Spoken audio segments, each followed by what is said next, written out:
Okay, we're live. Testing, testing. Today on Quality Time with Family Ties, we learn if it's broken, fix it.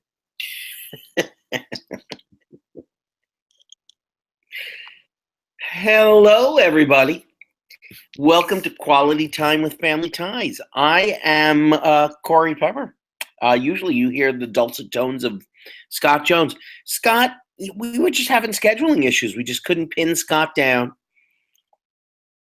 He's living La Vida Loca. I know, it's crazy.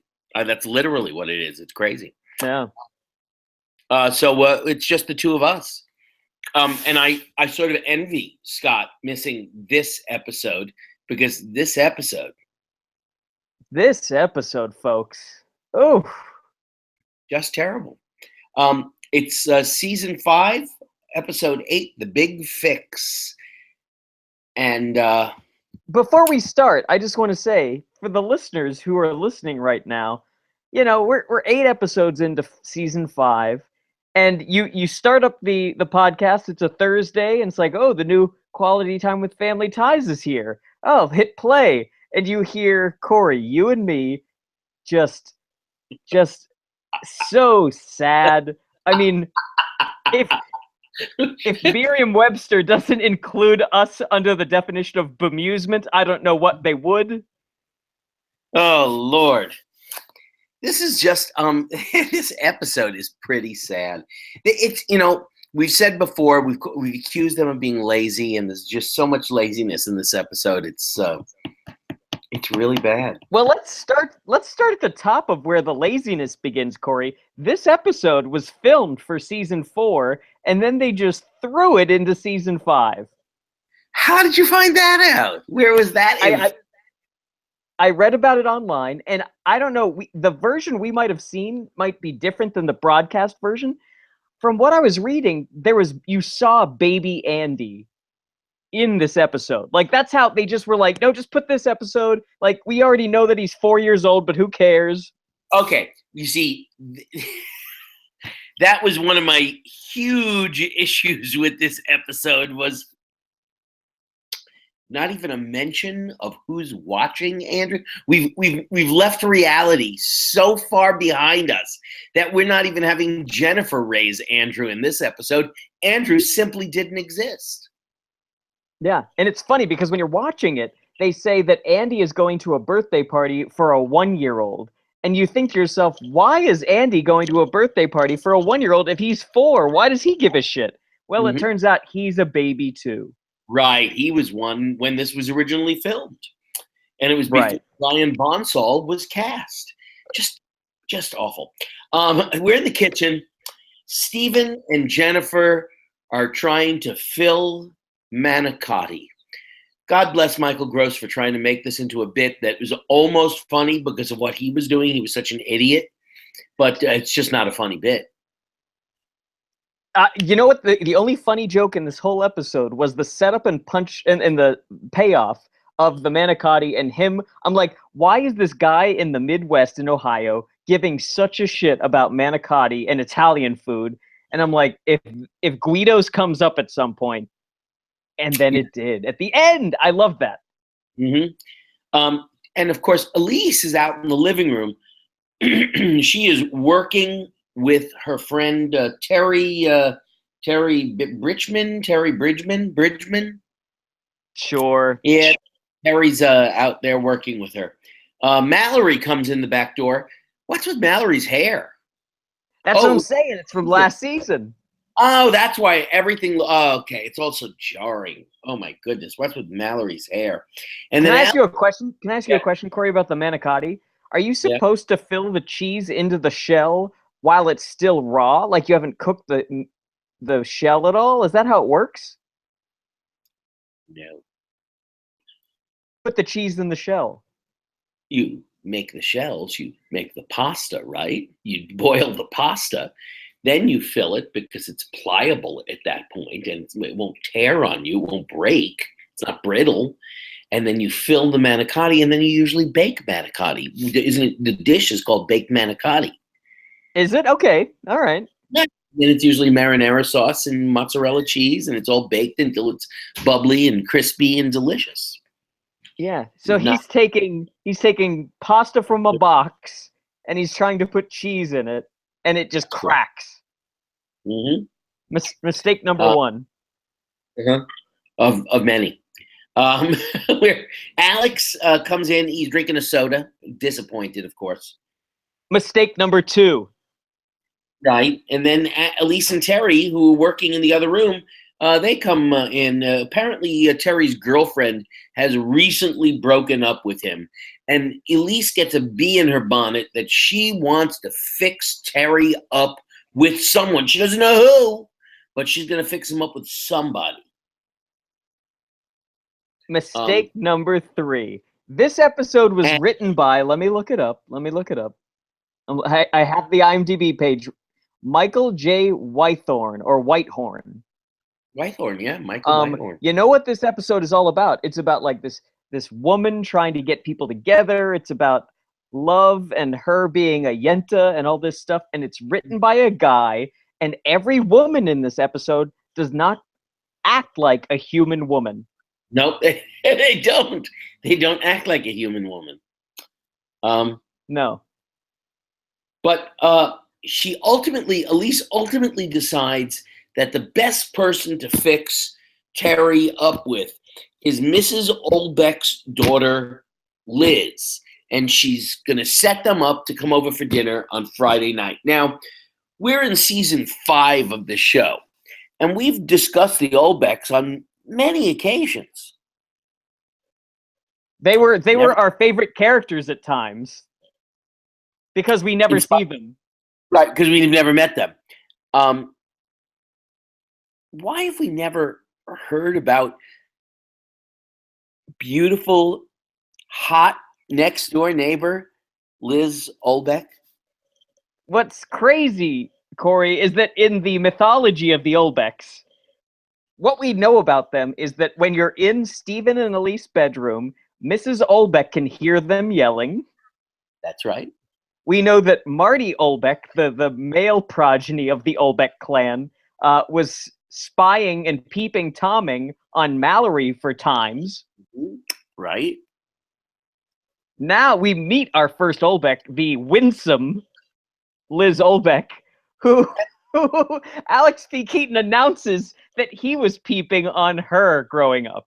Now, my question is, since we have discussed who gets Alex P. Keaton aroused and who doesn't get Alex P. Keaton aroused many, many times, how have they failed to introduce us to winsome next door neighbor Liz Olbeck, who Alex P. Keaton clearly is aroused by?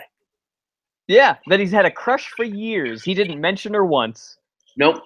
And I thought he was my friend. I thought I knew everything there was to know about Alex P. Keaton. But no, there are clearly important facets of his personality that they're doling out to us very, very carefully. Well, that's the thing about a relationship with a person or with art, great art, as it were, is that it keeps you constantly guessing, or you're surprised constantly. You know, you're married for 40 years, and if your partner still surprises you every day, then wow. And we've been watching this show for five seasons and 8 episodes, and boy, do they keep surprising us. They sure do. And sometimes those surprises are simply bad writing. So we cut to the next scene somehow or another, and they're at dinner. The dinner. It's the night of the dinner that Liz and Terry are going to be set up. And Elise is, as you put it, not acting like a human woman at the beginning of this scene. She's not acting like a human, period. This is like crazy Elise from seasons 2 and 3. Yep. She's acting crazy again. I've never seen this side of her except in seasons 2, 3, and in this episode. But she's sort of running around. She's very verklempt. She's upset. She's excited that this is happening. She feels that she's an integral part of setting this love match up. My question, of course, was where the fuck is Andrew? But now I know where Andrew was. He's in his crib, I would assume, at this point. And I was also wondering on this Friday night where the three relatively adult children of the Keatons are, because none of them appear in this scene, nor is there an explanation for where the hell they are either. Didn't they give them money at some point? As I was like dozing in and out of this episode, I felt like at some point they took money from Elise or Steven and ran out the back door. As I was falling in and out of consciousness, yes, I agree with you. I was too. I was in a semi-coma at times. I'm not ashamed to admit it. I had to medicate myself during watching this thing. Wow, I didn't. I tried not to, but it was just my body was shutting down. Yeah. I just said, nope, I'm sorry. I don't care what time of day this is. I'm sorry. There's medicines that need to be taken so that I can continue to watch this thing. Then I had to dole this episode out in like tiny little 4 or 5 minute increments so that I wouldn't like vomit because it was making me sick in the stomach. It was Corey, what's crazy is like I dread at this point, like for the 24 hours before we watch an episode, I start to get the cold sweats and stuff. And I'm sure it's the same for you. But like people watch this for pleasure at one point. That's what's killing me. That's what's just killing me is I just don't get it. What happened? I don't know. I'll say something positive about this episode is I found Liz to be attractive, given the fact that it was 1985 or 86 when this aired. Yeah, she was good. Her character was completely underwritten. The actor was good. Terry was terrible. Yes. But she was very good. She went on to have a very successful career. She starred in a couple of sitcoms and stuff. Okay. That's not a surprise. Worked consistently, a very attractive woman. So we're at dinner. Liz admits to Steven that she's been seeing someone for 2 years, and that she has a problem with that men are ridiculously attracted to her, and she can't manage to tell men in response to their attraction to her that she's involved with somebody for the last 2 years. So, wait, stop right there. What the fuck does that even mean? I don't know. It's the most complex problem. I mean, you couldn't have just thought of like, I have chlamydia. It couldn't have just been one smooth little thing. Like, okay, that's why they can't be together. But instead, I'm going to read it again. The problem is that men are attracted to her. She can't manage to tell men that she's involved with someone, and she's been involved with someone for the last 2 years. It's crazy. Again, I'm saying this episode was written by a man who has no concept of how women act or behave. So, okay. So she just doesn't want to... And the other thing is that no one told her that she was being fixed up on a date before she walked in the door. That's correct, which is a really bad protocol on Elise's part that she didn't warn her what she was doing. And not only that, but a character we never see is Mrs. Oldbeck. That's who Elise calls, saying, "Hey, do you want to?" So her own mother tried to sell her out. And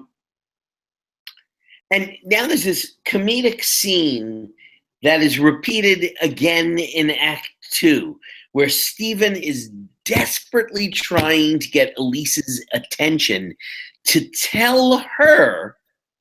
I'm not sure why he needed to tell her. Why didn't he just go right for telling Terry?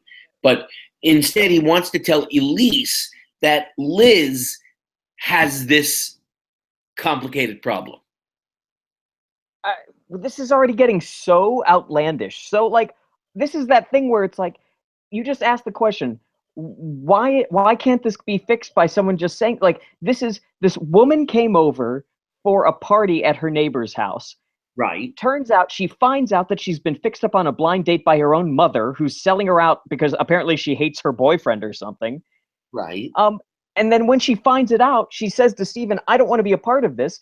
Why doesn't Steven either say to Elise, hey, she has a boyfriend, and then we'll just say to everybody, hey, this was a big mistake. Sorry, Terry, there was a mix-up. Let's just all have a nice dinner. Mm-hmm. But none of that happens, and everything is just like swept under the rug in a way that I can't even explain to you what happens in the scene. Well, and the scene ends so bizarrely because the last line of the scene is Elise saying, "Shouldn't we just call it a night?" And they fade out of the scene and they go into the next scene. Now let's stop right there. You would assume that, like, in the way that the story's told, so you assume that they stop the night and everything has been explained and they are not going to be going out. And instead, there's a scene that takes place off camera that may have been the most interesting scene of the entire show, but we won't show that to the audience because that would probably entertain them. Instead, we'll talk about what happened in that scene off camera and feel guilty that we didn't speak up. So it becomes about us, even though it shouldn't have been. It was really about Liz and Terry getting together. Liz and Terry go through their own sort of makeshift production of Before Sunrise, the Richard Linklater movie, where they stay up all night. What do? They go to the movies, they go to Jerk Off Point, they do all kinds of fun stuff together. And then, but we don't see any of that, and we don't even know why they were able to hit it off so well, because in the scene beforehand, there was no chemistry between them. None. And now Terry even announces he's in love. He's in love with Liz. And that's where we sort of kind of fade out of the act one. Oh, God, that is the end of the act one. All right, so on that note, we'll take a break. Something really sexy will happen between Corey and me, and then we'll just have a third person talk about it after these messages. And we're back. That was the most interesting conversation we've ever had, Paul. Really, thank you. It was so, I'm glowing right now. Wow, and you only mentioned oligarchy once during that conversation. Hey, Corey, you know what? I was thinking about that the other day. Now that we're living in an oligarchy, now who feels like an idiot, right? Mm-hmm. Exactly. Yeah, exactly. He's pointing at himself, folks. I am. At least I knew when it became an oligarchy, and I thought to myself, this is what Paul was talking about. It's an oligarchy now. How's it feel? Pretty shitty. Pretty damn lousy so far. Thus far, it's only been about 6 weeks, but hasn't been good so far. No. For a fun name like oligarchy, it's not as fun as it sounds. Nope. Well, we pick up Act 2 in the living room, and we get a joke that they have beaten into the ground. Nick comes in and says to Alex, "How are you, my little friend?" And Alex goes, "How are you, my Neanderthal friend?" And that is the reaction that it should have gotten from the audience, but instead they laughed. They laughed, they roared. Wow, hilarious. It's just, they've done it so many times, I'm not interested. And now they start to weave in a really bizarre Alex and Nick sort of plot, a B plot here. B for barf. Yes, that builds to a ridiculous scene and just a whole bunch of moments in the third scene in the second act that is just terrible. But they're doing something. Oh yeah, they're talking about the fact that Mom and Dad, Elise and Steven, are taking off for the cocktail party, and Alex hears about Liz Olbeck and Terry being put together, and Alex he needs a bib to be put on him. Yeah, it's ironic because of the baby doll.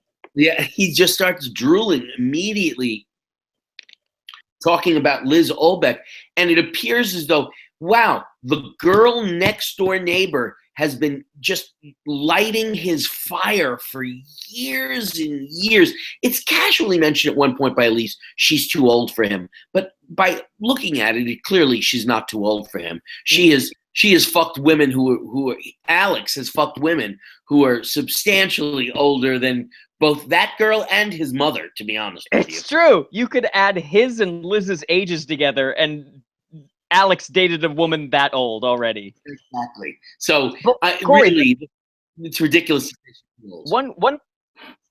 One point about Nick is that when he comes in the door, they're trying to find, and this is a plot that goes nowhere that they mentioned like 6 times, is that Andy is going to that birthday party. He needs a present. The parents aren't buying a present. Who gives a shit?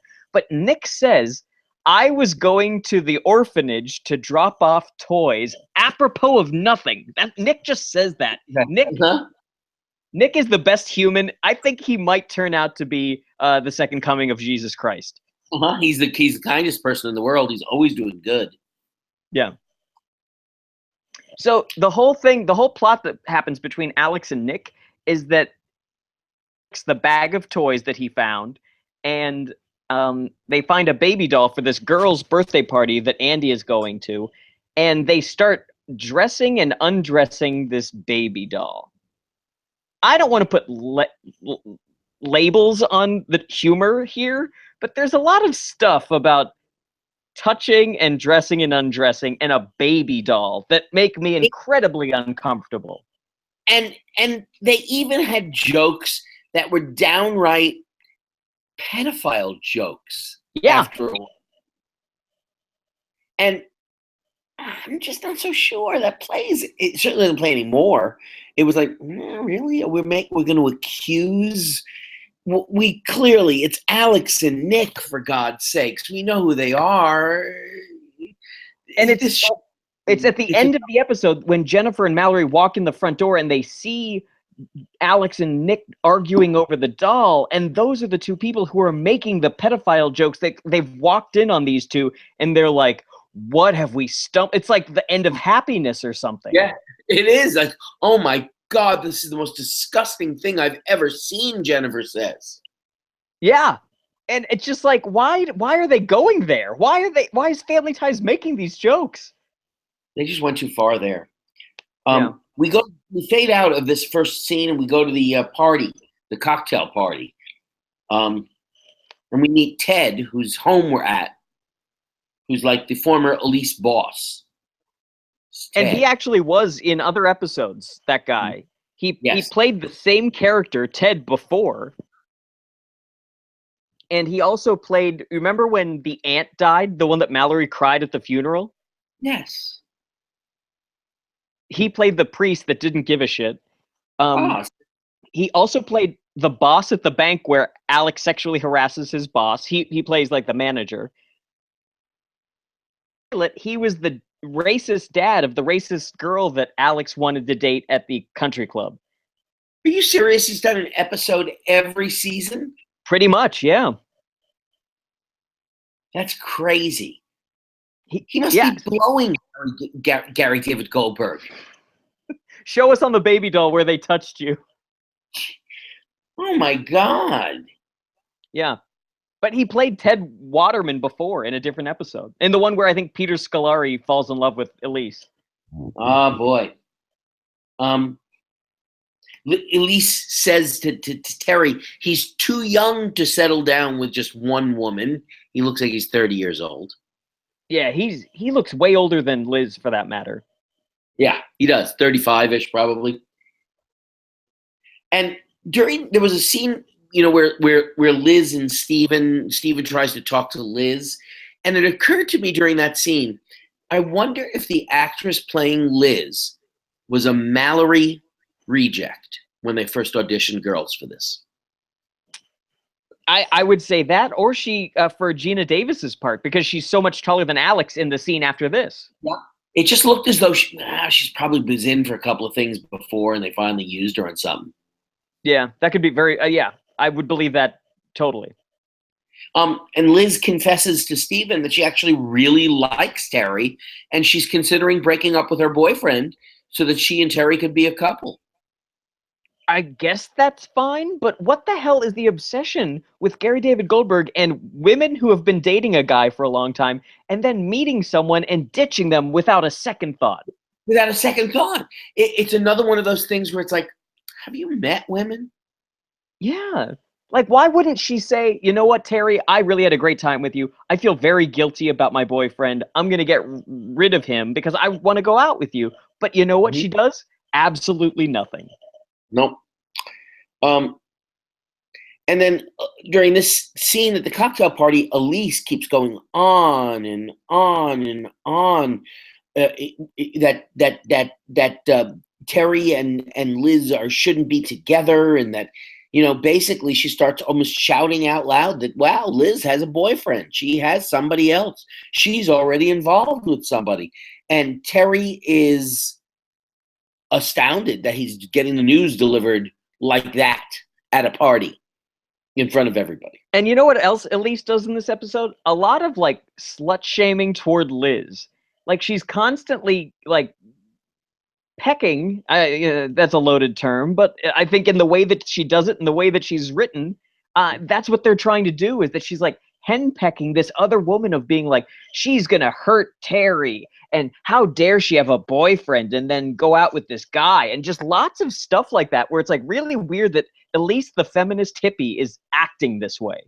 I thought that too, and I thought, am I thinking that only because it's 2017?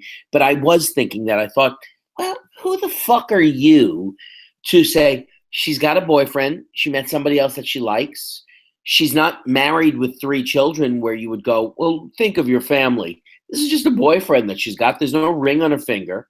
Right. Why? This is what adults do.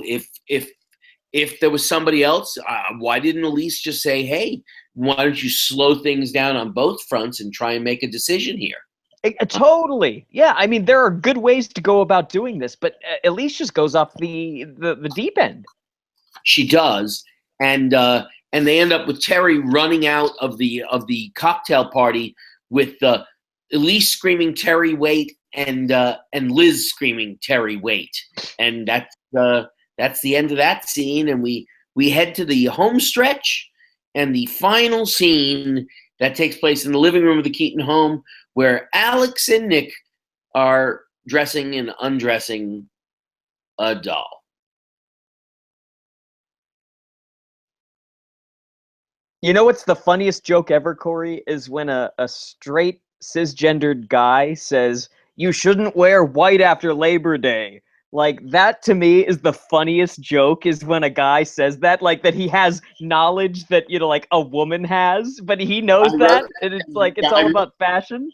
That was, I wrote down, all of a sudden, Alex P. Keaton is a fashion trendsetter and is going to comment upon it. It was almost like Mallory dialogue. Yes. But it's funny because he's a guy. Guys don't talk that way. No, of course not. That's what was so funny about it. No, it wasn't funny at all. Didn't work. Wasn't funny. It didn't work when either Nick or Alex called the doll, said that the doll looks like a tramp. See, it's just a lot of stuff going on. This is why you don't have men write shows. Get women in your writers' rooms. It's a dolly, for God's sakes. It looks like nothing but a doll to me. Dressed, undressed. It doesn't have genitalia. It's a doll. It's this whole episode is just such a mess from start to finish. You could just, like, I was trying to keep track as we were going through this, just talking about it, how many mistakes there are. But everything is a mistake. Everything is poorly executed. Nothing makes sense. The characters are different than they've ever been. We always say that. It's all the same. It is. It's true. When you said to me when we were watching it hours ago, you said it's all uphill from here, and it was. It gets progressively more ridiculous and worse. And by the time you get to the last scene, I was already tuned out and thinking, oh my God. I stopped it. I said, there's 5 minutes left in this last scene. I just don't think I can make it any longer. I think I was giving to live. It was like, stop, okay? Just stop it. Elise comes in after the segment of pedophile jokes. Elise comes in and she screams, I'm so ashamed. And of course, Alex has a half-dressed doll in his arms. And the audience urinates over themselves with laughter. They're just hysterical. That's so funny to them that Alex would have a half-naked doll, and she's saying she's ashamed. She's not ashamed of her behavior at the cocktail party. She's ashamed of her son, Alex, who has a half-dressed doll in his arms. God help us. This is, I mean, that sort of shit is like what Mike Pence has fever dreams about. Like that he's playing with a half-naked doll, and then his mommy comes in and yells at him about it. And then he causes AIDS to happen in Indiana because he shuts down Planned Parenthood. And fuck him. And of course, fuck him a lot. Fuck him a lot. Alex blames the whole kit and caboodle on Nick. It's Nick's fault. We'll blame it on Nick. I'll just blame it on Nick. It was Nick's fault. And then she actually says, children, can you go play in another room? Which I thought was actually funny that she would say that, because they are acting like little children. Right. And clearly Elise is in the doghouse with everybody. She's in the doghouse with Steven. She's in the doghouse with Liz. She's in the doghouse with Terry. Everybody's upset with Elise, and rightly so. She's acted in a totally inappropriate manner. But then the doorbell rings, and we head into the patented final scene in the Keaton living room, where everybody comes to tie up their loose ends late at night. You know what's amazing, though, Corey, is that Liz comes in the front door, and Terry comes in the back door and announces to everybody, I came in through the back door. Just because. Uh-huh. He just announces it. Which we're always commenting upon. Do they ever lock their doors? Everybody just comes in willy-nilly into the Keaton house, late at night, too, in the middle of the night. Yeah, yeah. And it's amazing because at this point, Terry and Liz are very awkward around each other. I don't know why, because I think it's like he's upset that she lied to him about not having a boyfriend or whatever, and then she's upset. I'm not sure why. None of it makes sense. But the craziest thing that happens is Elise turns to Steven before they each are like, well, I better go. And she asks Steven for permission to talk to them to try to help out. Like, please, father figure, let me do. Is it all right if I do something, husband, father? And then he's like, no. It's okay, idiot. Do whatever you want. Yep. It's this father knows best shit.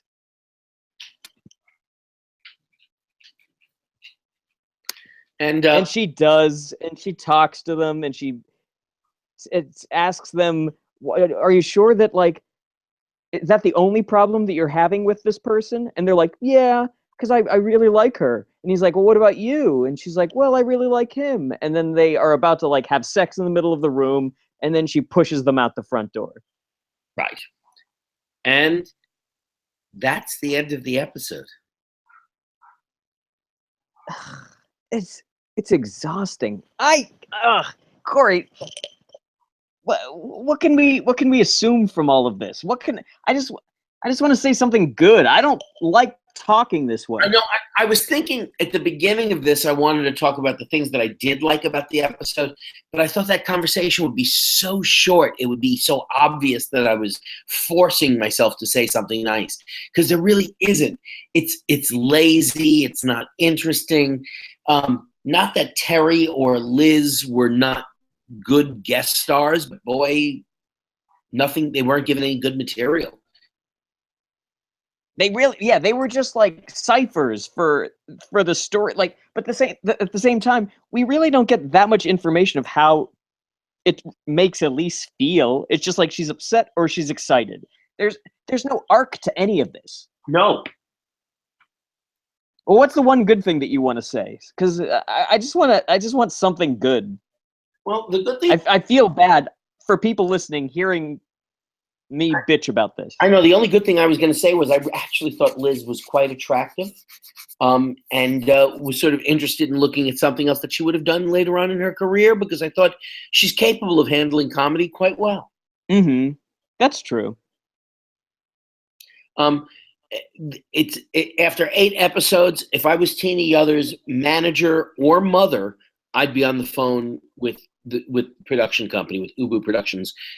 I'd be raising holy hell. You've given her nothing. Nothing this season. This season less than ever. The season 5 where she's just sister mom. Mm-hmm. Just they've given her nothing to do. This episode, they gave nobody anything to do and decided we have all these regulars, but we're going to write for our guest cast. So good for them. Can I ask you, why do you think, they shot this last season and then they put it in this season? Why would you do that? I don't have a clue. I don't have an idea why they would have done that. It's the strangest thing. Yeah. Unless there was maybe last year they didn't have the need for an extra episode, so they cut one. They figured, some year NBC will need another episode. I don't know. This year they're doing a lot of episodes. It looks like this season is like 30 episodes. Yeah, right. So this would give them like a bye week, like a vacation week type thing. Exactly. It's already in the can. Let's just take a vacation week, a hiatus week. Yeah. Mm-hmm. All right. Well, on that note, rate and review our show on iTunes. For questions and comments, email us. You know what? Let's pause for a second. Guys, this was our 99th episode for all intents and purposes. Oh my goodness. 99. If you're following along on iTunes, mm-hmm. We have 99 episodes. Our next episode will be our 100th episode. And they said they said it wouldn't last that long. I think that was us yesterday. That's who it was. It was you too. It was Scott and you all said, there's no way Corey's going to last this long. He's not going to make 100 episodes. Oh my God. We should do something special. We'll come up with something special for the 100th episode. And let's just pray, as I do every week, that the episode's good and I don't have to rip it a new asshole. Maybe that's it. Maybe we'll watch something else for the 100th episode. Something that we know is good. Yeah, we'll watch Back to the Future. All right, so rate and review our show on iTunes. For questions and comments, email us at qualitytimewithfamilyties@gmail.com. Follow us on Twitter at QTWFT for updates, and you can follow each of us. I'm at Paul Packler. I'm at Corpep, and Scott's at Follow Jones. And you can like our page on Facebook. We'd like to thank our host and producer, Barbara Dillon at Fanbase Press. Fanbase Press is a comic book publisher and an online community supporting other creators and fans through daily reviews, interviews, and podcasts that span the pop culture spectrum. www.fanbasepress.com. Also, we'd like to thank Perry Adams, who beautifully performs Family Ties and our theme song Without Us. Check out her website, www.perryadams.com. We'd like to thank Bryant Dillon, who created our fantastic drawing and artwork, as well as edits our show. Bryant is the president and co-founder of Fanbase Press. Follow him on Twitter at Comic Book Slayer. And finally, Sean Foster, Fanbase's graphic designer, for designing our logo. Gang, we'll see you next week. Happy 100. Shalala. Bye. Bye.